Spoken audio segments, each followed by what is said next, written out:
ဒီကောင်တောင်ခန်းကိုတေချာပေါက်တိုက်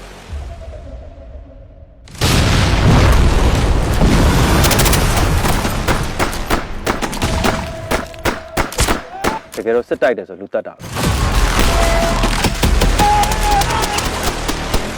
နိုင်ငံတော်ကိုကာကွယ်တာပဲခဏထားပါအဲ့တော့မင်းတို့အသက်ရှင်ခြင်းလားအသက်ရှင်ခြင်းရန်သူကိုကအိုးအောင်ရင်တတ်မင်းကဘာလဲဆိုရင်တိတ်တုံညာနဲ့ကွန်ဆာရငါတို့တိုက်လာတယ်တကယ်ငါတို့တိုက်မယ်ဆိုဘာမှမဆိုင်တဲ့ဓနုတွေကိုလက်နက်ကင်နိုင်တယ်ဓနုဒေတာကိုလာဖြက်စီးတယ်သူများခိုင်းဘက်ဖြစ်နေရတာမရှက်တတ်တဲ့သူကိုပြောမှရမယ်စစ်ဖြစ်နေတဲ့ဒေတာမှာဒီကောင်တွေ့တဲ့လူတိုင်းရတယ်ငါတို့လူပဲလေဘုန်းကြီးတဲ့ဘာဖြစ်အရွယ်ကောင်းလို့ရှိရင်တနက်ကင်ခိုင်းလို့ရတယ်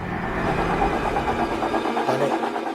တောင်ခန့်ကျသွားပြီဆိုဟာမဟုတ်ပါဘူးခိုင်စောရဲ့ခင်ဗျားအခုတိုက်အမြောက်တက်ဆိုတာကိုသိရငါတို့ကန်လာတဲ့သွေးတွေဘယ်လောက်ရဲလဲဆိုတာမင်းတို့ပြဟာဝစ်လေအချင်းသေးပြီးတိုက်မှာပါအကုန်လုံးတေချမှာပဲ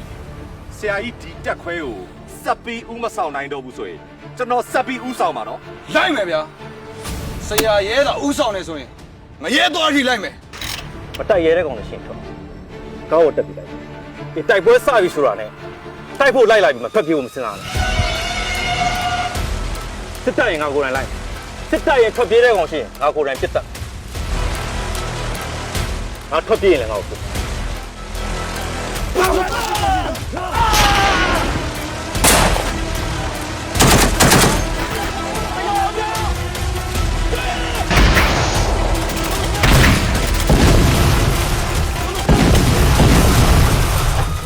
စစ်ကောင်စီတောင်တော်တော်အထင်ကြီးနေတာဟဲ့ရ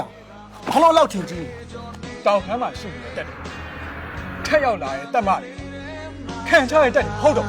လိုက်တဲ့တက်တယ်ဖြစ်နေပြီဗျ